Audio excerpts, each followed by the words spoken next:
Sa mapagpalang hapon po sa ating lahat, kayo po ay muling nakasubaybay sa Hardin ng Panalangin, ang online ministry po ng MIBC Silangan sa pangunguna po ng Pastor Mike Ligan. Magandang hapon po, ito po ang lingkod, ang Preacher Lester Yabut, kasama po ng Ma'am Sheila and Brother Shem.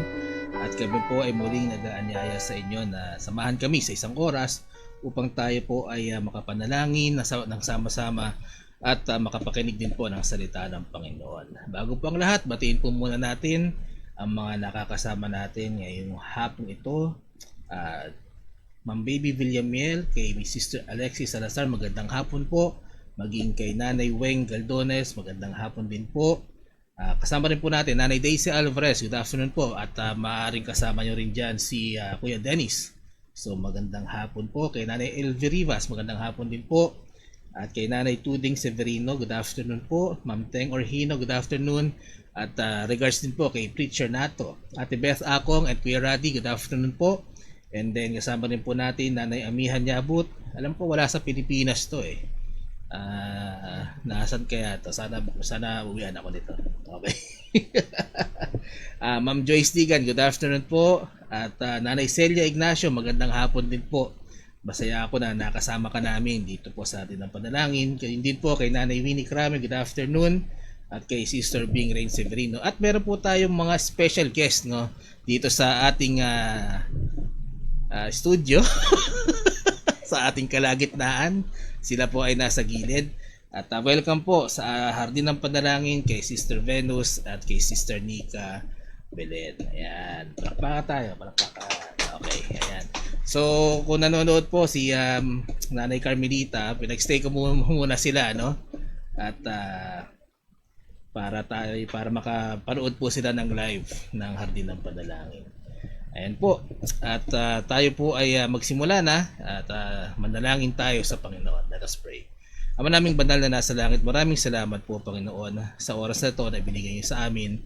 Sa hapon po na kami po ay muli nagkasama-sama, bagamat online Panginoon ay nagagawan po ng paraan ang sama-samang pananalangin, ang sama-samang pagdulog sa inyong harapan Panginoon sa pagbibigay po ng aming mga kahilingan, ngayon din Panginoon sa pag-aaral po at pakikinig po ng inyong salita. Salamat po Panginoon sa pribilehyo na kami po ay magkaroon ng ganitong opportunity O Lord.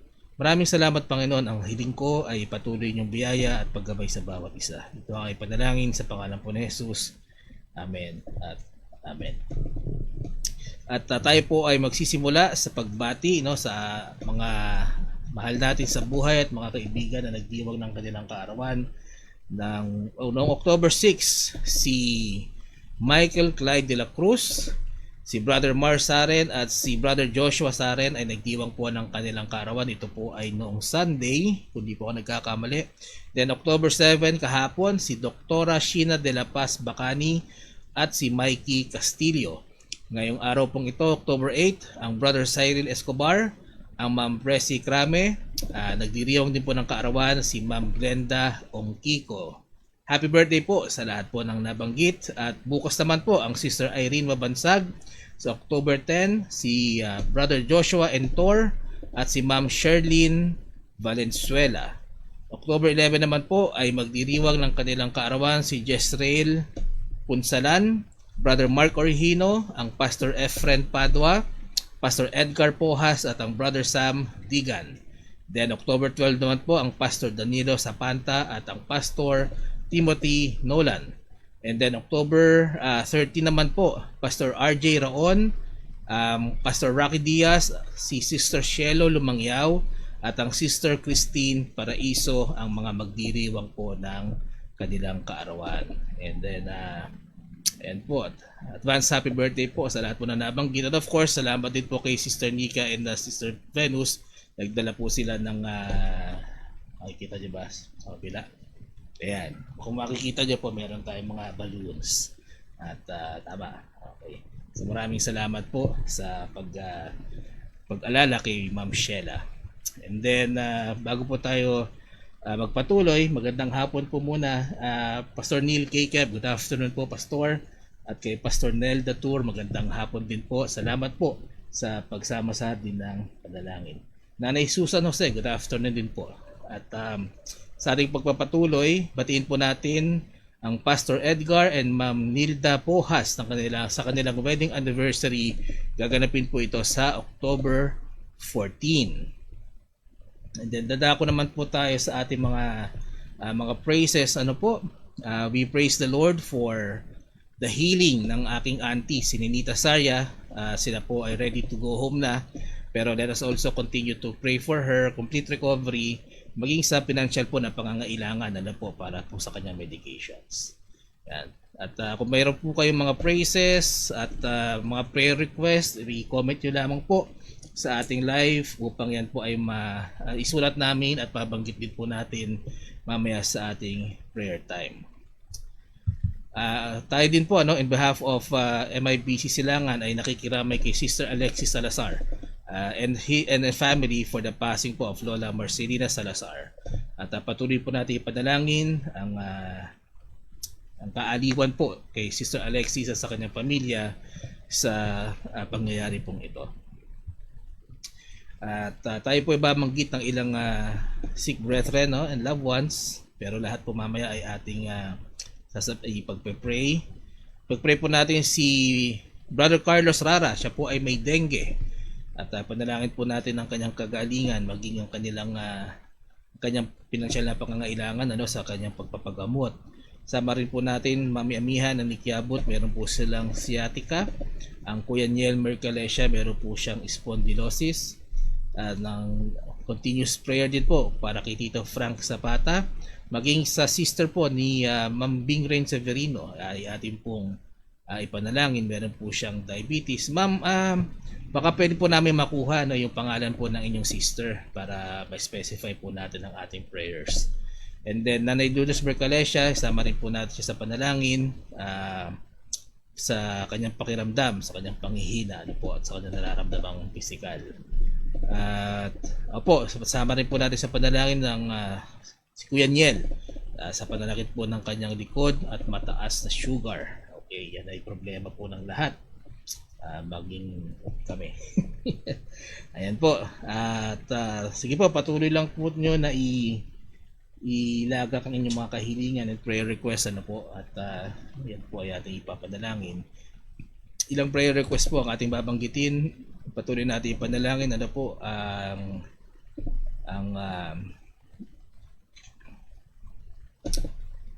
ito po, ako lagi kong pinapanalangin ang kalooban ng Panginoon sa ating young people and mga church members na nagbigay po ng kanilang commitment na maglingkod sa Panginoon. Ayan. At sa isayin po natin, lagi ko sasabihin ito para magkaroon tayo ng accountability. So ang Brother Sam, ang kanya pong commitment ay someday maging preacher.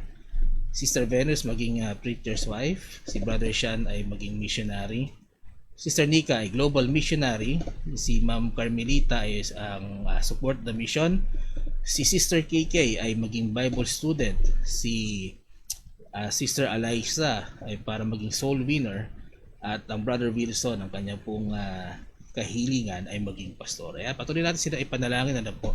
Nakalimutan ko ang aking anak, si Shem, ang kanya pong commitment ay maging church driver. And then ipanalangin din po natin, of course, ang kalooban ng Panginoon sa mga nabanggit. And then ang preacher Gary po at ang kanyang family ay nasa Pilipinas. At nag-message po siya sa akin last Thursday. And then ito po ay matagal na rin po nilang ipinagpe-pray na magkaroon po sila ng pagkakataon na makabisita muli sa Pilipinas at sa Taiwan. And then kasama po ng pagbisitang ito ang kanila pong desire din po na makapag-share ng ebanghelyo sa kanila pong mga mahal sa buhay. Kaya po nila ginawa to, di ba? Para makapag-share din po ng gospel. Kaya patuloy natin panalangin ang kanilang ang traveling mercy ng Panginoon kay Preacher Gary at sa kanyang family. At of course, we welcome Preacher Gary and the Sister Dag and family sa Philippines. At tawa po ay magkaroon din kami ng fellowship. And then patuloy natin ipanalangin din po si Shem. Meron po siyang sakit. At meron po siyang colds. Ayan. Opo, continuous prayer din po kay Arlene de la Cruz sa kanyang full recovery, maging ang baby sa kanyang health at kanyang heart's desires. At sama rin po natin sa panalangin. Ayan, nandito na. Magandang hapon po, Sister Carmelita Belen. At nandito po ang inyong mga anak na si Sister Nika and Sister Venus. At hindi po sila naglayas. Sila po ay pinag-stay ko para po makanood din po sila ng live ng Hardin ng Panalangin. Magandang hapon po kay Sister Lady Digan Valdez and praises din po at nakagraduate na si Sister Alex last Friday. Ang kanyang pong kurso ay BS Railway Engineering. Ayan, praise the Lord for that. And also praying for the Lord's plan sa kanyang pong bagong journey. Ayan. And then from Nanay Tuding Severino, praises din po for the maayos na laboratory sa kanyang anak na si Rogelio Severino. And then ayan, purihin po ang Panginoon. At sama natin sa prayers na makagraduate na rin po si Melvin Severino sa kanyang kurso na computer engineering. At nakagraduate na ata last Friday. Tama po ba? October 4. Ayan, sige po. At congratulations din po sa graduation ni Melvin Severino. Patuloy po nating panalangin ang pag-iingat sa bawat isa. And tignan ko lang po rito ayan, nawala na po kasi nakapunta sa ibang live yung screen ko Okay. At po, patuloy lang po tayo magpadala ng ating mga prayer requests na nakakatuwa po na mabasa ang mga praises po sa ating Panginoon. And then Preacher Gary, magandang hapon po, and again welcome po sa Pilipinas, and praying for traveling mercies as you embark on your journey po dito sa mga bibisitahin yung lugar dito po sa parte ng mundo na ito. Ayan. Sama po natin sa panalangin po ang ating mga elders, senior citizens, widows and widowers, ang Nanay Elvie Rivas, ang Nanay Susan Gloriani, si Nanay Leonarda Saren. Sama rin po natin sa panalangin Sister Baby Villamiel, Tatay Ferdy, Nanay Amihan Yabut, Tatay Tony and Nanay Chedeng Chua, Nanay Norma Castillo, ang Ma'am Susan Orara, Sister Evelyn Kekep, Sister Linda Gesmundo, Preacher Renato, and Sister Esther Regino.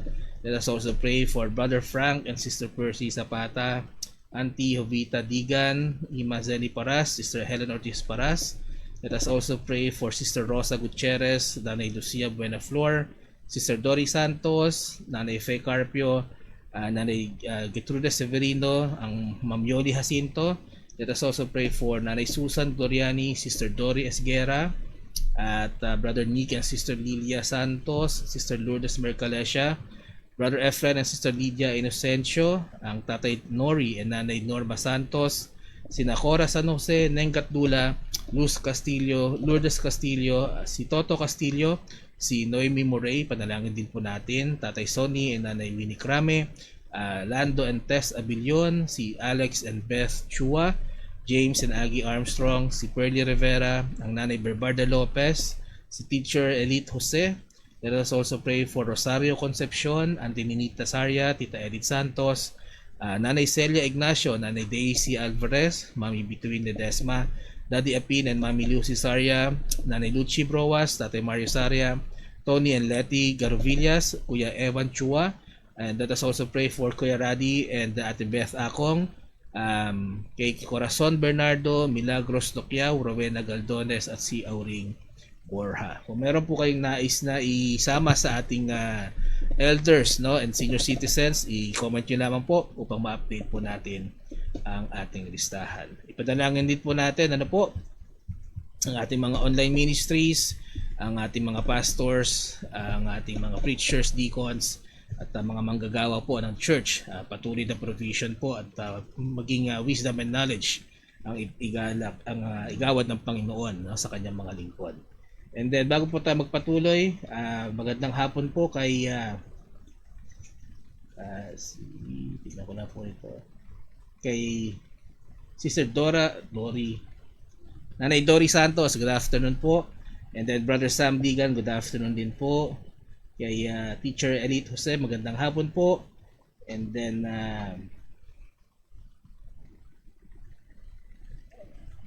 Ate Lisa Hardiniano, good afternoon po. And then from from Preacher Gary po, no, sending their greetings from Tagum City. Ito po ay sa Davao. Ayan. And then po, sige po, patuloy lang po tayo magpadala ng prayer request. At this point po muna ay makakarinig po muna tayo ng isang tangbilang.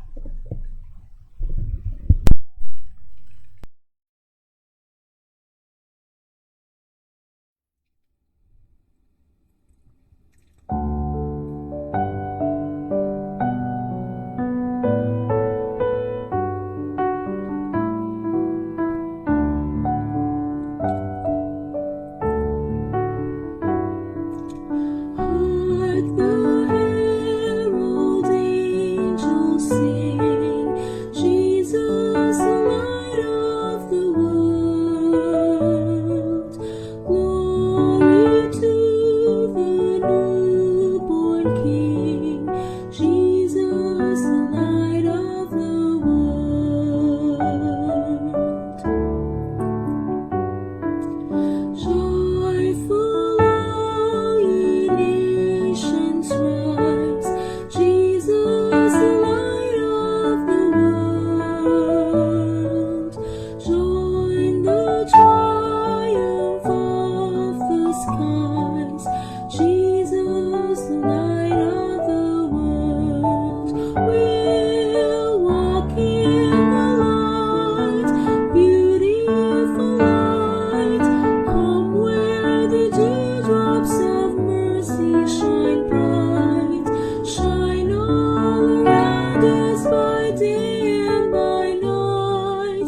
maraming salamat po sa tanging binang yan from Sister Sheila. Ang kanya pong inawit ay Jesus, the light of the world.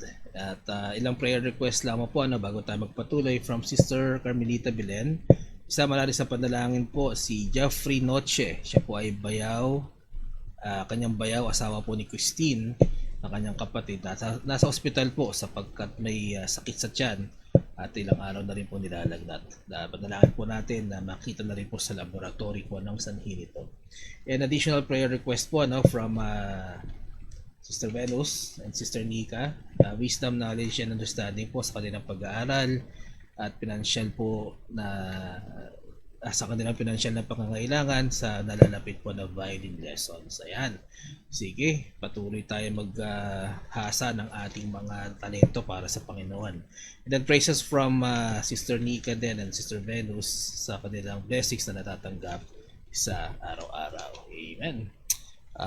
Sa ating pong pagpapatuloy ay mag-aral po muna tayo pasamandali ng salita ng Panginoon. So please turn your Bibles to the book of Proverbs. Yan, ito po ang pagtutuunan natin ng pansin ngayong hapong ito. Proverbs 19 verse 1. Isang verse lang po ang babasahin natin, no? Ito ang ating pinaka main text.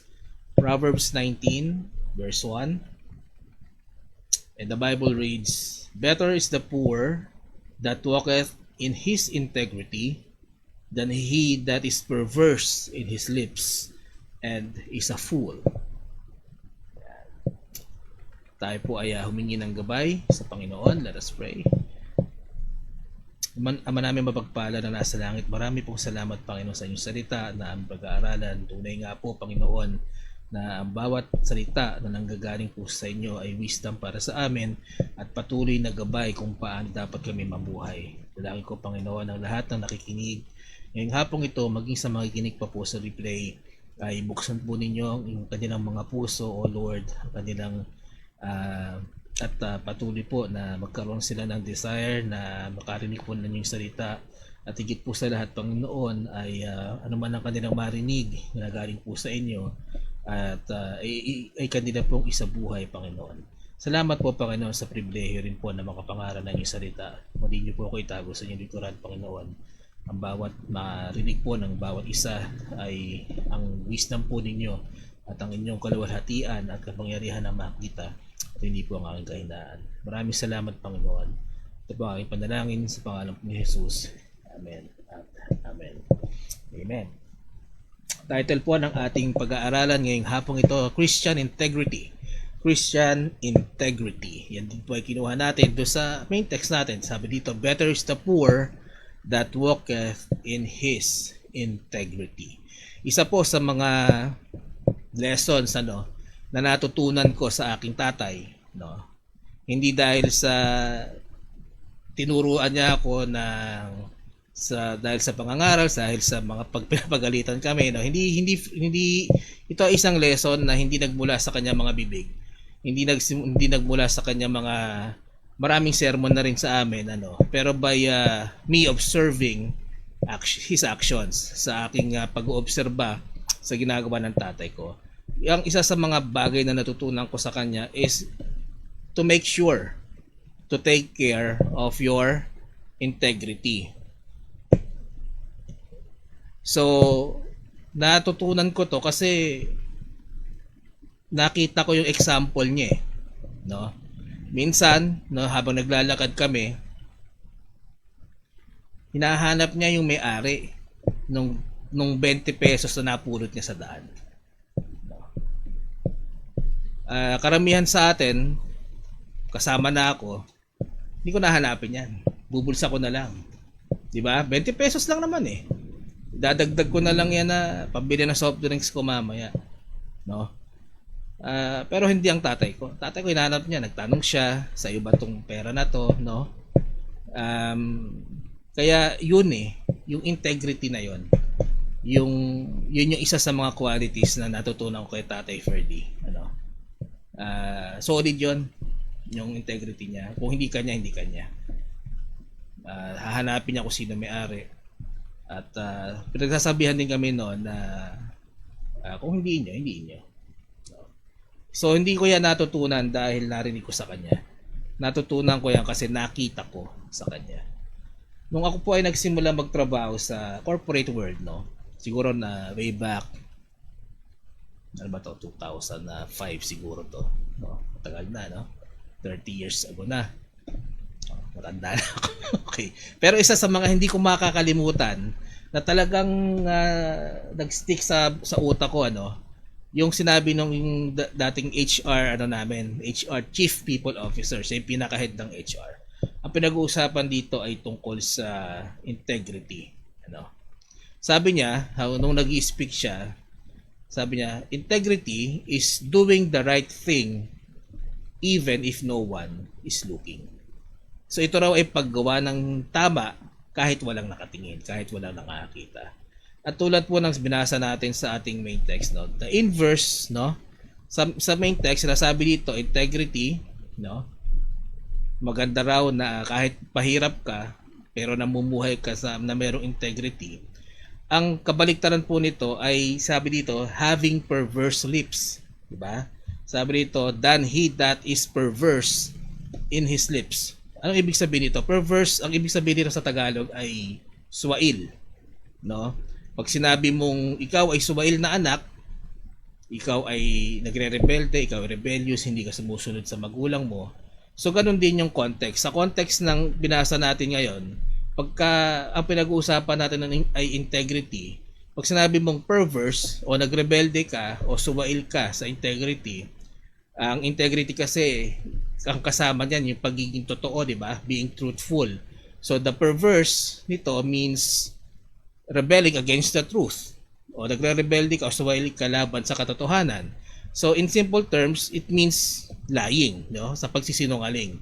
Kasi kung ang pagsasalita ng katotohanan ay nagbibigay sa iyo ng integrity, ang pagsisinungaling ng ang pagsasalita ng kasinungalingan naman ay ginagawa kang manlilinlang o tinatawag nating deceiver sa Ingles.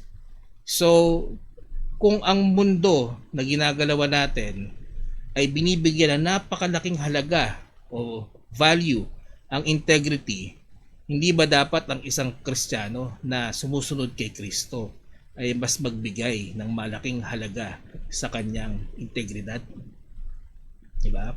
So number 1, Christ is the ultimate and pinnacle of truth. Yan po ang pag-aaralan natin. Una, Christ is the ultimate and pinnacle of truth. Sabi sa John 1:14, basahin po natin sa New Testament, the fourth gospel.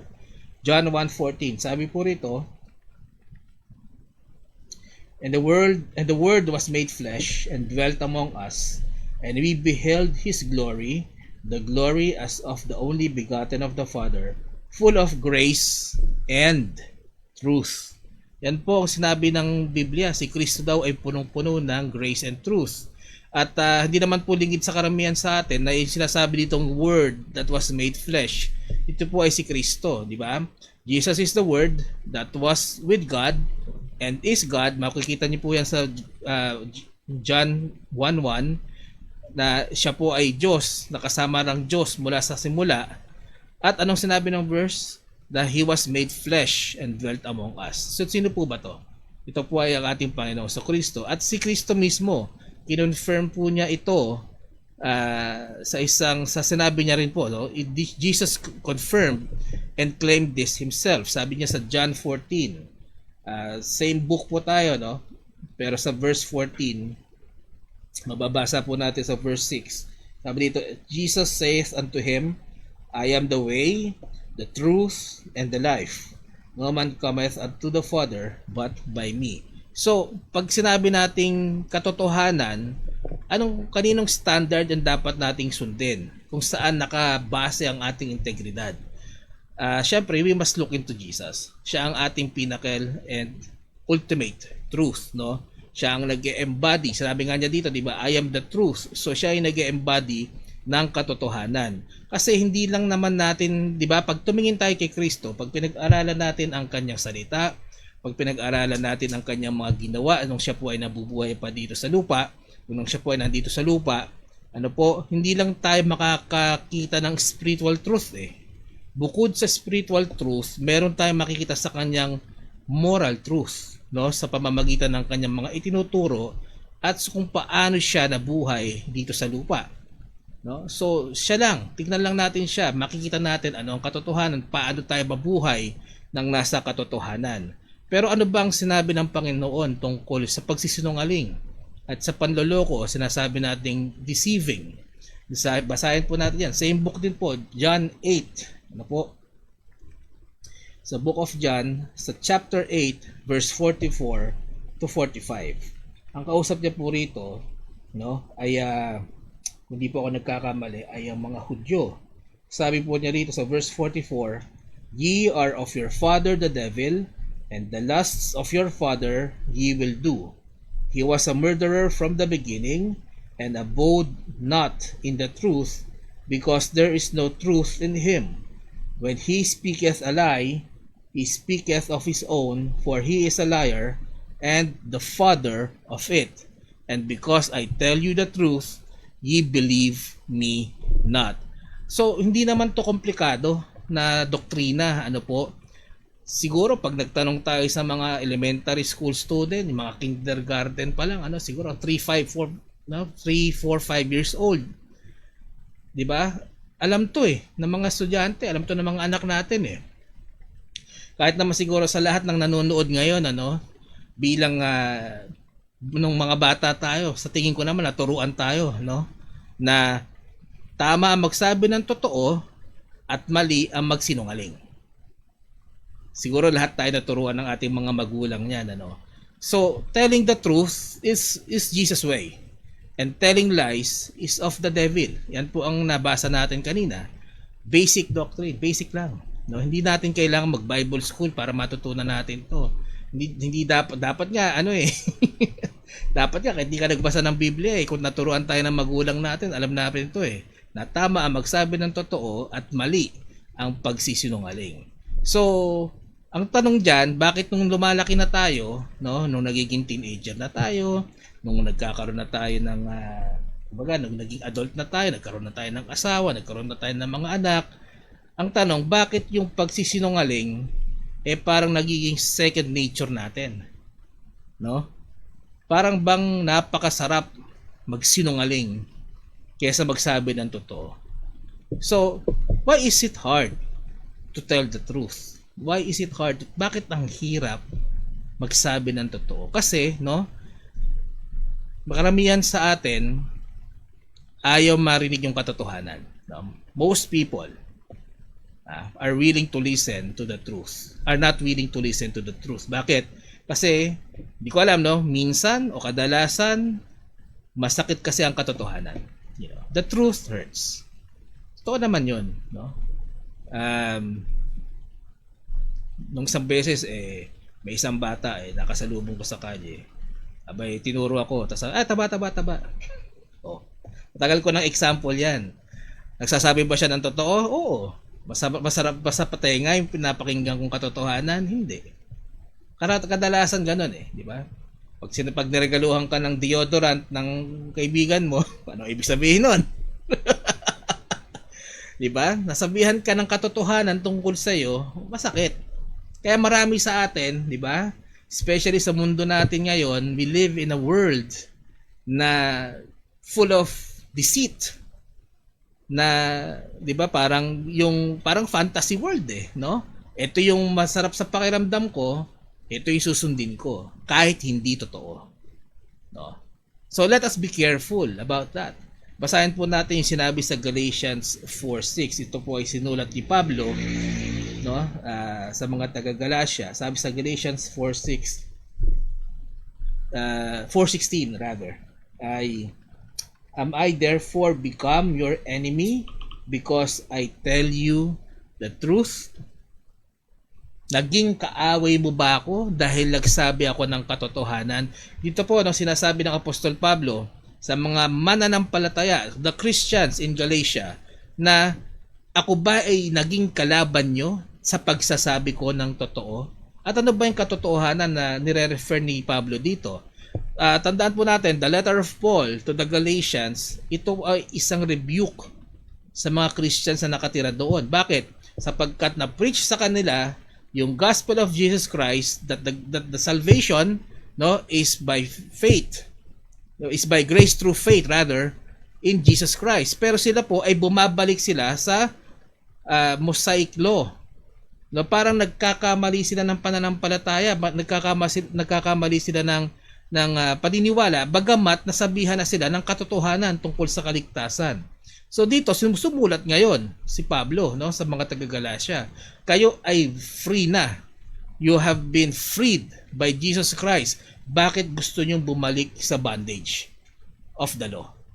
Yan ang sinasabi ni Pablo rito. At nung nalaman to ng mga taga-Galacia, bakit isusulat ni Pablo, no, na ako ba'y naging kaaway nyo dahil sinabi yung katotohanan? Bakit? Kasi maaring hindi nila tinanggap ng maluwag sa kanilang kalooban ang pagpapalo o pagtuturo o pagkokorek ni Pablo sa mga Kristiyano. No? It is always painful when someone corrects you. Totoo yan. Diba? Minsan, kahit tama yung sinabi sa'yo, pag kinokorek ka na, alam mo naman na tama yung sinabi sa'yo. Alam mo naman na sinasabi sa'yo to dahil gusto ng magulang mo, for example, na mapabuti ka. At alam mo naman na mali yung ginagawa mo. Pero bakit sa puso mo masakit? No? Kaya nga siguro nasabi ni Pablo yung sinabi niya eh. So ang mga bata, ayaw nila nang nakokorek. Ayaw nila napapagalitan sila, di ba? Iiyak yan, magmamaktol yan, no? Ang mga adult, ganun din. 'Di ba? Magtatampo yan, matitisod yan. Pag tinorek mo yan, minsan di pa tatanggapin yung correction, no? Papakialam mo, buhay ko to. Yan, madalas nating marinig yan. Wala kang pake, kami ang pa-baby girls. At wala kayong pake, di ba? Ano natin yan, naririnig natin. Bakit? Ayaw nating nakakarinig ng correction. Ang problema, tama yung correction. Kaya nga sinabing correction, di ba? Sabihin na nating tama, pero bakit nagre-resist tayo? No? And yes, kasama po ang mga Kristiyano dyan. Katulad lang sa example natin sa mga Kristiyano na taga-Galacia. We do not like being corrected. We do not like being corrected. No. Pero bakit mas maayos? Why is it better, no, to walk in integrity? Kasi kasama yun yung correction na yan, di ba? When alam niyo kapag may integrity kayo, kahit masakit yan, bago kayo mag-react, mag-iisip ka muna eh. Tama ba yung sinabi niya? Ito ba ay para sa aking kabutihan? Ito ba ay para sa aking kapakanan? Ako ba ay pinagmamalasakitan niya? So kung buo ang integrity mo, no, hindi yung para, kasi pag sinabi natin integrity, katotohanan eh. So tignan mo muna yung katotohanan na sinasabi niya. No? Tsaka ka ngayon mag-react. Tsaka ka ngayon magsabi, mag-respond ng dapat mong i-respond. Kasi kung hindi totoo, sabihin mo sa kanya, hindi totoo. Pero kung totoo, dapat magpasalamat tayo kahit masakit. Alam niyo kung bakit? Di ba sinasabi nga, pag pinapagalitan ka ng magulang mo, mahal ka ng magulang mo. Pero kung ang magulang mo walang pakialam sa'yo, saan ka magpunta, kahit anong isuot mo, di ba? Kung sinong kasama mo, walang sinasabi yan, walang pakialam sa'yo magulang mo. I'm sorry. Di ka mahal ng magulang mo. Pinabayaan ka eh. Di nagagalit sa'yo, di ka kinokorek niyan. Bahala kang lumaking walang alam. Bahala kang lumaking hindi nakapag-aral. Bahala kang lumaking kung sino-sinong makaka-impluwensya sa'yo. Yan ba ay pagmamahal? Diba sabi rin sa Biblia, spare not the rod sa ating mga anak. Bakit? Itama mo ang mga anak mo. Diba? Mali ang sinasabi ng mga anak, mali ang mga salita na lumalabas sa bibig ng anak ko, itama mo. Mali ang kasuotan nila, itama mo. Mali yung taong sinasamahan nila, itama mo. Oo, kasi naging bata rin ako, maaaring magalit yan sa iyo. Nagalit din ako sa mga magulang ko noon eh. Pero sa pagdating ng araw, ma-appreciate nila ang pagko-correct na yan at mas mararamdaman nila ang pagmamahal mo sa kanila kaysa doon sa pinabayaan mo, di ba? Kasi takot ka sa anak mo. Pero bang gano'n? Meron bang magulang na takot sa anak? Bakit? Ba't ka matatakot sa anak mo? Di ba?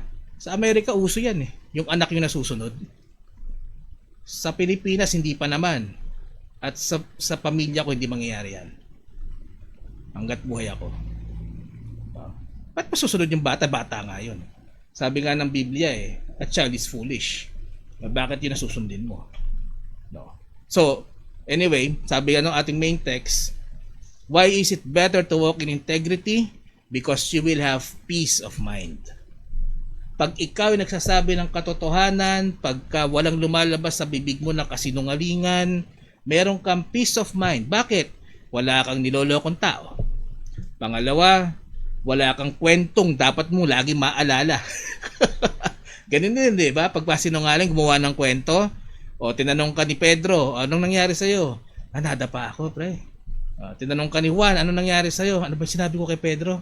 Bakit? Kasi baka mag-usap yung dalawa O di mabubuking ka ngayon. So, wala kang peace of mind kapag puro kasinungalingan ng lumalabas sa bibig mo, di ba? So, that is why we should always pray, no? Bilang mga mananampalataya, that the Holy Spirit grant us a teachable spirit. Na tayo matutong mag-accept ng rebuke, tayo matutong mag-accept ng correction, na tayo matuto na laging yumakap sa katotohanan. That is what our prayer is supposed to be. Should be our prayer na ating ipanalangin sa banal na espiritu. So, 'di ba? Why is it hard to tell the truth? Kasi masakit. Pero when you walk into your integrity, you have peace of mind. On the other hand, no? Sabi dito, why is it very easy to tell a lie? Bakit napakadaling magsinungaling? Na sinabi ko nga kanina, parang second nature na lang ng tao, no? It is easier to lie than to tell the truth. Bakit? Una, because it is a sin. Diba? Malinaw naman sa Biblia yan, ang pagsisinungaling ay kasalanan. Pag binasa nyo nga yung sa Revelation 21:8 nakasulat doon explicitly that all liars shall have their part in the lake of fire. Explicit yan, sinungaling. So kasi ang pagsisinungaling ay kasalanan. At basahin po natin yan sa Hebrews 11:25. Ito po mababasa natin tungkol sa kasalanan. Sabi rito, Hebrews 11:25 rather. Sabi dito, choosing rather to suffer affliction with the people of God than to enjoy the pleasures of sin for a season. Sabi dito, enjoy the pleasure of sin for a season. So, sin generally is enjoyable. Masarap sa pakiramdam ng tao ang gumawa ng kasalanan. Kasi kung hindi siya pleasurable sa atin, bakit natin gagawin to? Diba? Bilang mananampalataya, bilang bata, tinuturuan ka, sumunod ka sa Panginoon, sumunod ka sa tama. Pero bakit nagkakasala pa rin tayo? Diba? Kasi nga, there is pleasure in doing sin. Kung alam natin na ang sin ay abominable sa paningin ng Panginoon, bilang mananampalataya, gagawin mo ba yan? Siyempre hindi. Pero kasi kaya tayo natutukso na gumawa pa rin ng kasalanan dahil there is pleasure in committing sin. No. Kaya nga yun ang yan ang pang entice sa atin, di ba? Sa temptation. And you know what?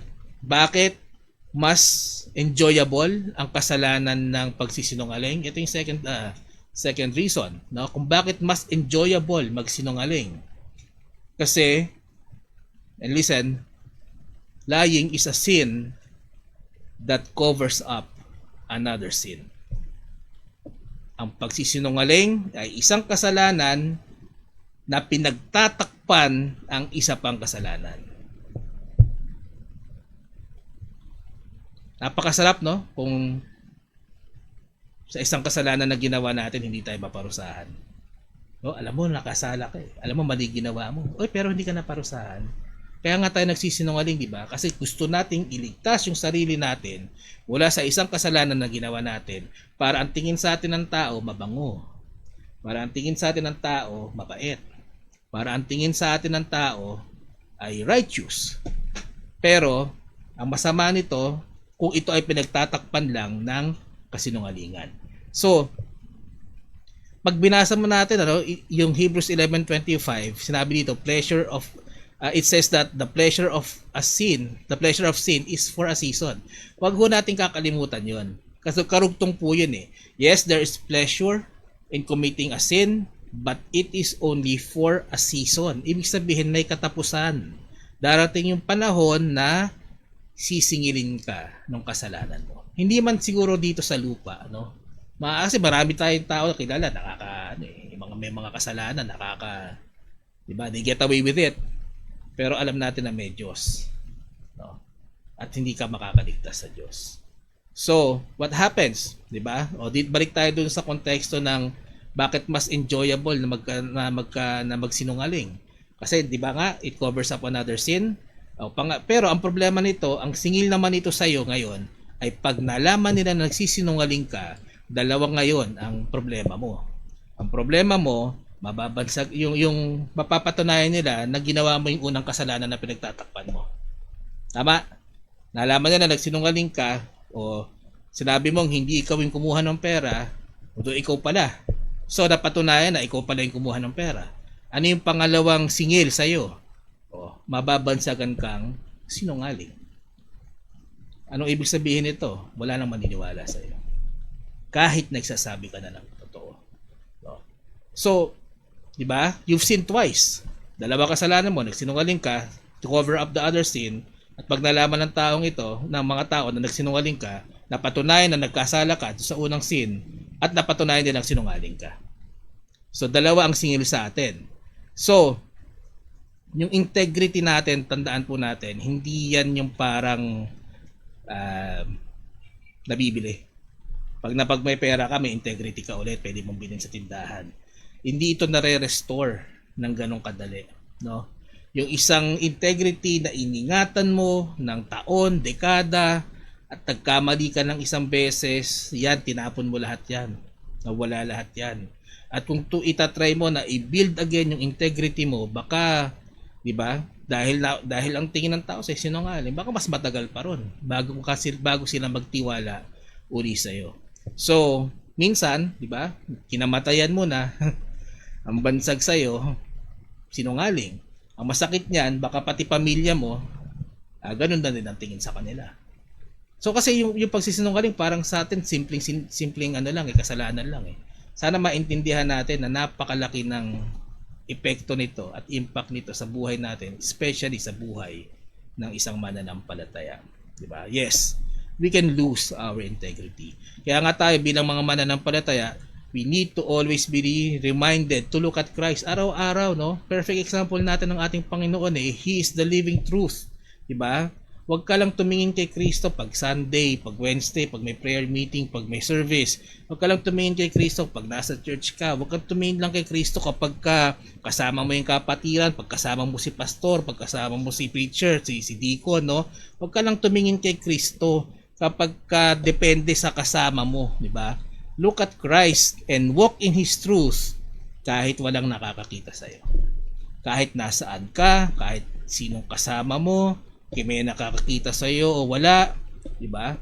Ika'y lumakad sa katotohanan ni Kristo. Anyway, naniniwala naman tayo na God sees everything eh. So kahit wala kang kasama, nakikita ka ng Diyos. Even yung secrets po natin, So I hope that, that it motivates us to walk in the truth sa katotohanan po ni Kristo all the time. At kahit nasaan tayo, kahit kay sinong kasama natin. At pangalawa, we need to protect our integrity by walking in Christ's truth. Protect our integrity by walking in Christ's truth. At sa 1 John naman po, mababasa po natin sa 1 John chapter 1. Sabi po rito sa verse 5 to 7, "This then is the message which we have heard of Him and declare unto you, that God is light, and in Him is no darkness at all. If we say that we have fellowship with Him and walk in darkness, we lie and do not the truth. But if we walk in the light, as He is in the light, we have fellowship one with another, and the blood of Jesus Christ, His Son, cleanseth us from all sin." Yan po yung message ng special number kanina eh. Let us walk in the light as He is the light, sabi po ron.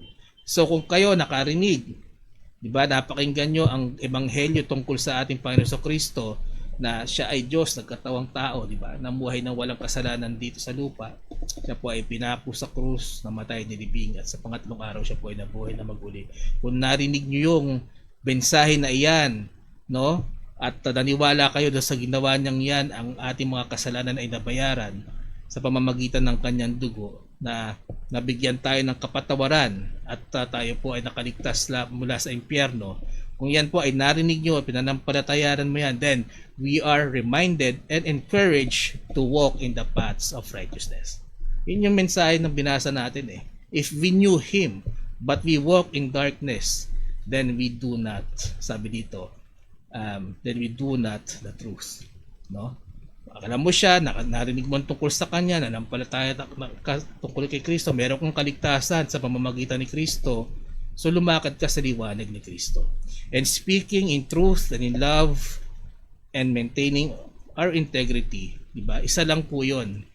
Isang parte lang po yun in walking in the light. Siyempre, yung pagsasalita natin ng katotohanan, isang parte lang yan. Yung pamumuhay natin sa katotohanan at yung pagsusumikap natin na mamuhay katulad ni Kristo, yan po ang kabuuan, no, ng pagdakad natin sa liwanag. So ngayon na kayo ay ligtas na, no, let us strive to do good works, to have the fruit of the Spirit, at talagang subukan po natin yung ating best, no, na tayo maglakad sa katwiran ng Panginoon. Every day, anywhere, diba? Kung nasaan man tayo, kung sino man yung kasama natin, kaya may nakakakita sa atin na wala. Let us uphold our Christian integrity.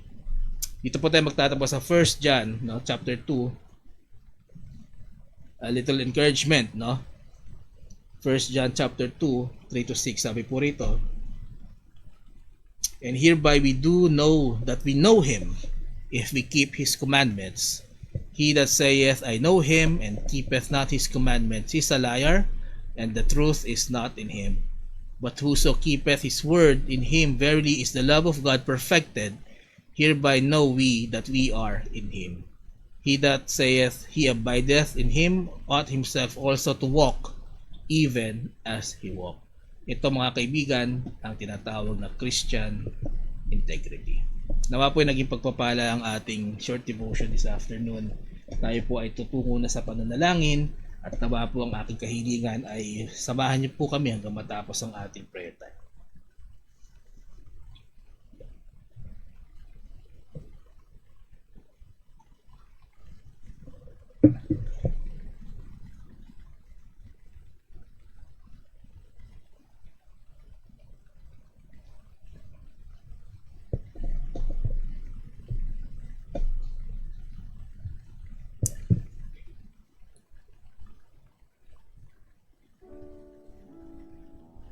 Tayo po ay manalangin.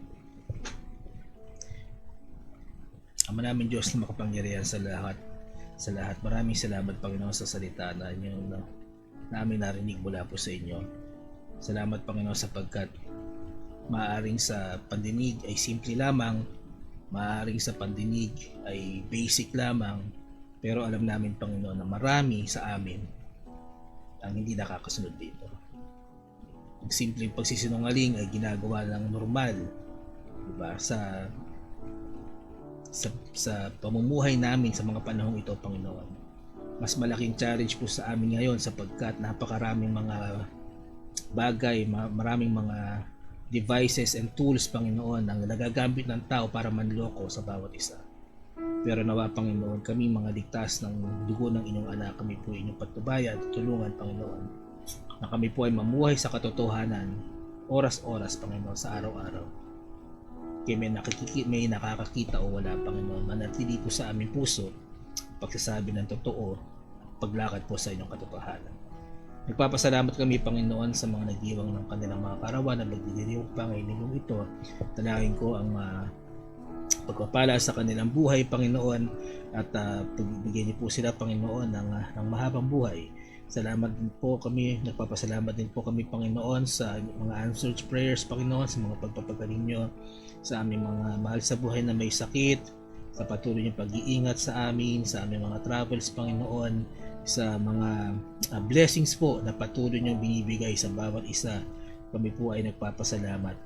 Dalangin ko, Panginoon, na patuloy niyong bigyan ng kaaliwan sa Sister Alexis Salazar at kanyang family for the passing of Lola Marcelina Salazar. Nilalapit namin, Panginoon, ang aming mga mahal sa buhay na may karamdaman. Dalangin ko ang patuloy na paghawak sa kanila at pagpapagaling, Panginoon. Dalangin ko, Panginoon, si Loreline Ampuan sa kanyang hyperthyroidism.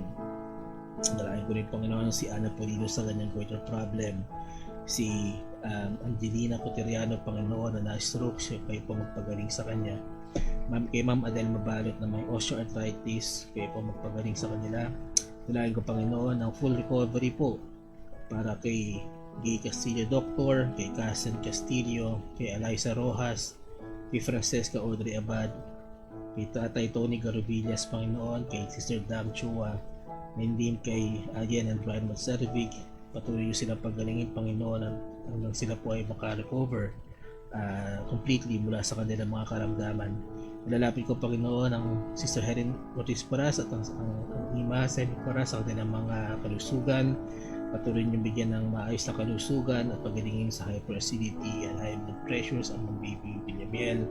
Nilalapit ko rin, Panginoon, ang si Geraldine Tenko sa kanyang recovery, maging ang nanay Edvi Rivas sa pananakit ng kanyang likod, hindi po magpagaling sa kanya. Si Kevin Bihasa na may heart enlargement, ang Ma'am Joyce Diga na mayroong gallstone, at maging si Nathaniel Agansenya na naoperahan sa appendicitis. Dalangin ko, Panginoon, ang inyong mapagpala at mapagpagaling na kamay ang humawak po sa kanila. Nilalapit ko, Panginoon, si Armenia Hapitana na mayroong bukol sa kanyang liig, kayo po magpagaling sa kanya. Ngayon din kay Justin Hapitana na mayroong stomachache. Nilalapit din namin, Panginoon, ang nanay Susan Jose sa kanyang pananakit ng katawan at tuhod. Ngayon si Mama Glo Agodon, bigyan niyo po sila ng kalakasan at kalusugan. Patuloy ko nilalapit si Ate Lisa Hardiniano sa kanyang karamdaman na gout and arthritis and high cholesterol, maging ang kanyang mga anak na si Marlon na may hypertension and hyperthyroidism, at si Moises na may kidney problem at hypertension. Kayo po magpagaling sa kanila. Nilalapit ko rin, Panginoon, ang Sister Baby Aya sa kanyang blood pressure, nawa po maging stable na rin po ito, maging ang mawala po ang symptoms ng thyroidism niya. Dalangin ko, Panginoon, si Monica Hernandez na sa ospital, kayo po magpagaling sa kanya. Si Lola Gloria Adrias na may kidney disease, si Tita Josefina Adrias at si Maria Gan, kayo po ang napatuloy na humawak at magpagaling po sa kanila. Nilalapit kong patuloy si Tita Annette Kiben sa kanyang insomnia, maging ang Ma'am Yoli Jacinto sa kanyang high blood pressure, kayo po magpagaling sa kanila, maging kina Christine Sarmiento and family. Dalangin ko rin, Panginoon, ang future TJ Mabalot, mayroon pong mataas na blood pressure. Lalapit ko rin, Panginoon, ng mga health conditions po ng Sister Malulaw, ni Malu Agudel at ni MJ Publico, kayo po magpagaling sa kanila. Dalangin kong patuloy ang preacher Nelson Trinidad sa kanyang pong karamdaman, at kayo po patuloy na magpagaling sa kanya, maging kay Tita Arlene de la Cruz sa kanyang kalagayan po sa ICU. Nilalapit namin, Panginoon, si Auntie Ninita Saria na maging maayos po ang kanyang blood pressure at ang kanyang full recovery, ang ipanalangin. Ngayon din ang safe travels din po kay Mami Amihan, maging sa kanyang mga kasama sa kanyang travel, kay Nico, Panginoon, kayo po mag-ingat sa kanila. Nilalapit ko rin, Panginoon, ang complete healing and fast recovery po ni Sister Myrtle Garcia, ang pagpapagaling niyo po kay Kuya Niel Mercalesha sa kanyang spondylosis, at maging maayos na rin po ang kanyang blood sugar. Nilapit ko rin, Panginoon, ang Tito Frank Zapata sa kanyang healing, si Bingren Severino, ang kanyang kapatid na diabetic, kayo po magpagaling sa kanya. Nilapit ko rin, Panginoon, ang pakiramdam po at panghihina ng Nanay Lourdes Mercalesha, kayo po magpagaling sa kanya. Maging ang Brother Carlos Rara, Panginoon, siya po ay may dengue, kayo po magpagaling sa kanya. At tumugod din po ng kanyang pinansyal na pangangailangan.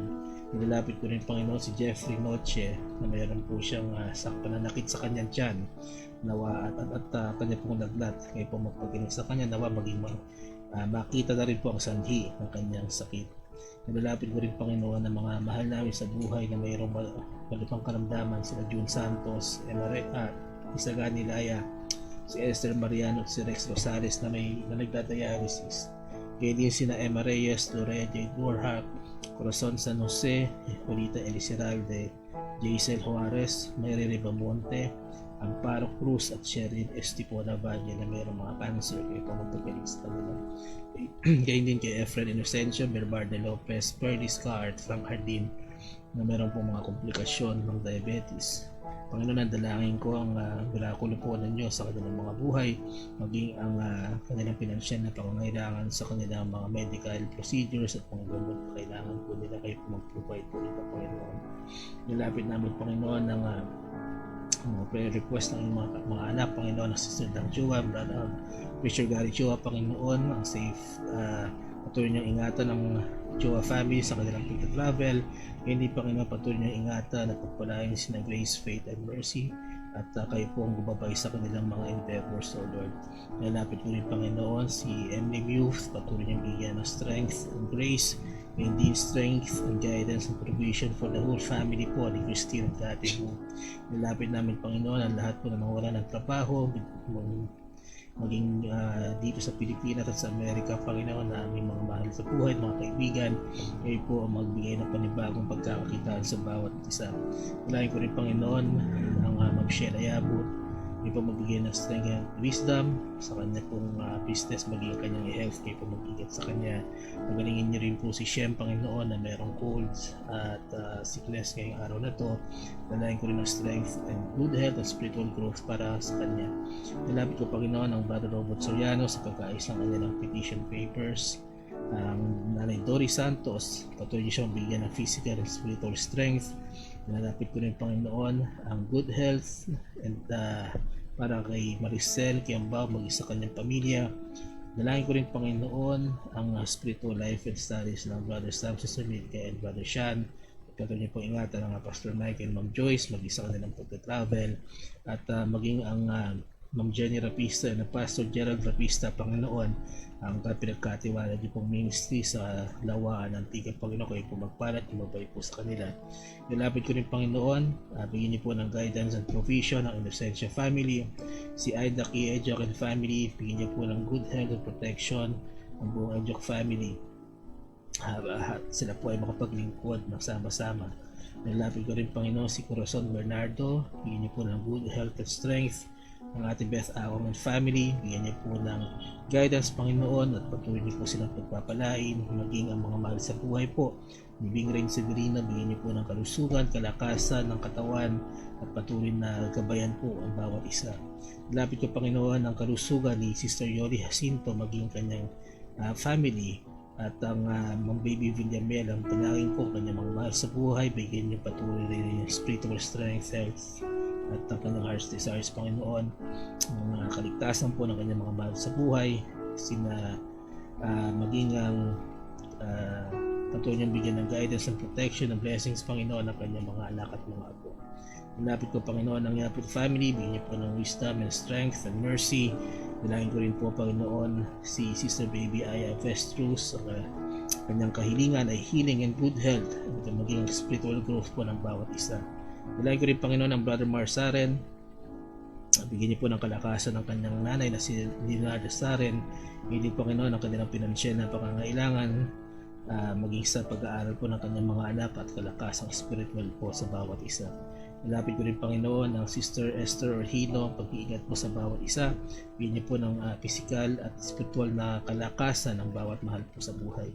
Nilapit ko rin, Panginoon, si May Grospe, naway maging maayos na rin po ang kanyang problema sa kanyang amo. At si Beth Corios, Panginoon, bigyan niyo po ng spiritual strength and pag-iingat sa kanyang pag-travel. Maging si Erlinda Kagomok, Panginoon, ingatan niyo po siya sa kanyang trabaho sa Qatar at ang kanyang mga naiwang mahal sa buhay dito sa Pilipinas, kayo pong patuloy na mag-ingat magpala sa kanila. Nilapit ko, Panginoon, ang Zapata family, bigyan niyo po ng good health at palakasin ang kanilang spiritual life. Ang Nanay Susan Jose, dalangin ko, Panginoon, bigyan ng mabuting kalusugan, malakasan, maging kanilang heart's desire. Nilapit ko rin, Panginoon, si Umu Balonen, na magkaroon po siya ng trabaho, maging ang teacher Edith Jose, ang kanyang padalangin, Ang aming panalangin ay ang inyong plano po para kay Sister Josie at kanyang heart's desires. Nilalapit ko, Panginoon, ang Tatay Nick Santos, kanyang pamilya, bigyan niya po ng kalakasan at kalusugan, maging sa kanyang anak na si June Santos. Nilalapit ko rin, Panginoon, si Elmay Sorbito, maging maayos po ang kanyang pamilya, maging healthy po ang bawat isa, at nawa, Panginoon, maging ang kanilang nanay sa Negros, bigyan niyo po ng kalakasan at gabay.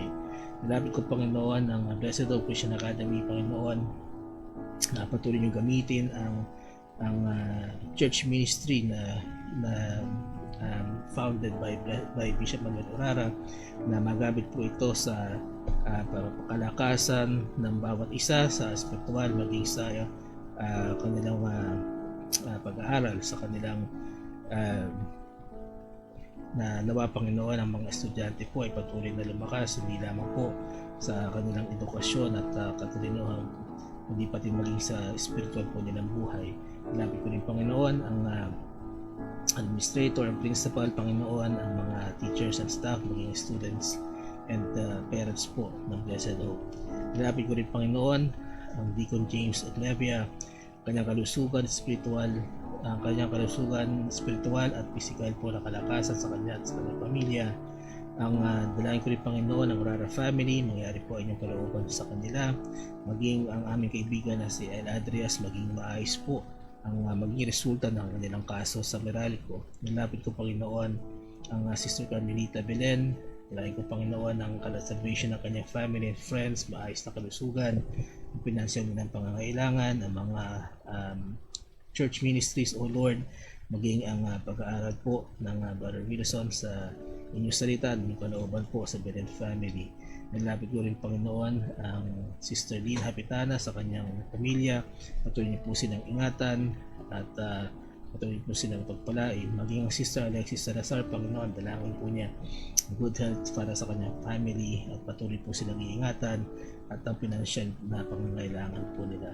Nilapit ko, Panginoon, ng Sister Nika at Sister Veros Pelen, bigyan niyo po sila ng wisdom, knowledge, and understanding sa kanilang pag-aaral, ang financial po nilang pangangailangan sa kanilang mga musical lessons. Nalain ko rin, Panginoon, si Angelica de Guzman Guzon, Panginoon, pagalingin niyo po ang ubot sipon ni Ashley Aquino. Nalain ko rin, Panginoon, ang paggaling sa sugat sa paa ni Gabriela, ang trabaho po ng kanyang asawa na si Gerald Aquino, pagalingin niyo rin po kanyang sugat sa noo. At nawa, Panginoon, patuloy niyo pong gabayan ng kanyang pamilya, patuloy niyo bigyan ng mag-iingat at kalakasan, especially po si Papa India. Nalapit ko, Panginoon, ang mga elders and senior citizens po na nabanggit namin kanina, may po magbigay ng pagpapalat, kalakasan sa bawat isa, paggalingin niyo rin po ang kanilang mga karamdaman at ang kanilang mga pangangailangan, Panginoon, kayo po tumutulong sa bawat isa. Nilalapit ko, Panginoon, ang mga pastors, preachers, deacons at mga manggagawa, Panginoon, maging sa online services, kayo po ang patuloy na magbigay ng provisions, ng wisdom, Panginoon, at kalakasan po sa bawat isa sa pangangaral po ng inyong salita. Ang dalangin ko, Panginoon, ang lahat po ng nanonood ngayon, manonood pa, Panginoon, ang kanilang personal prayer request, ang kanilang heart's desires, ay niyo po tugunin, patuloy niyo po magamit ang ministry ito para sa spiritual growth. At dalangin ko rin, Panginoon, ang kaligtasan ng aming mga mahal sa buhay, mga kaibigan, at makakilala po sila sa aming Panginoong Jesucristo. Salamat po, Panginoon. Ito ang aking panalangin sa pangalan po ni Jesus. Amen. Amen. Amen. Marami po salamat sa lahat po ng sumama sa atin sa panalangin. Tayo po ay dadako na sa ating pagtatapos na gawain. Muli, maraming salamat kay Sister Venus at Sister Nika sa kanilang pagbisita dito sa bahay. At sila po ang ating live audience ngayong hapong ito. At binabati rin po namin ang mga nakasama po namin sa online po. And magandang hapon po at salamat sa pagsama sa amin kay Ma'am Baby William Mel, Nanay Elvie Rivas, Sister Alexis Salazar. Salamat din po kay Nanay Rowena Galdones, Nanay Daisy Alvarez at kay Kuya Dennis Alvarez. Ma'am Presi Krame, good afternoon po at happy birthday po, no? Muli kay sa inyo, okay? And then Nanay Gertrude Severino, good afternoon po. Ma'am Teng Orhino, good afternoon po. Kasama po ng Preacher Renato. Ate Beth Akong, good afternoon po. Nanay Susan Jose, good afternoon po. Kay Nanay Celia Ignacio, good afternoon po. Ma'am Joyce Digan, good afternoon. Maging kay Kuya Niel Mercalesio, magandang hapon po. At we will continue to pray for you, Kuya Niel. And then Ate Marites Santos, magandang hapon din po. Kay Nanay Winnie Crame, magandang hapon po. Kay Sister Bingren Severino, good afternoon.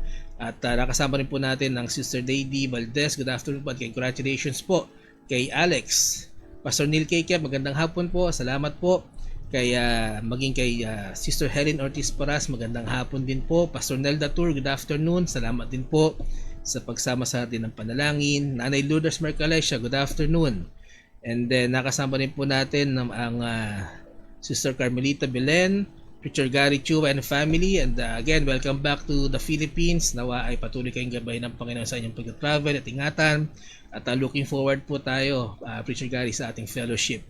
And then Ma'am Dory Santos, magandang hapon po. Maging kay Teacher Elite Jose, good afternoon.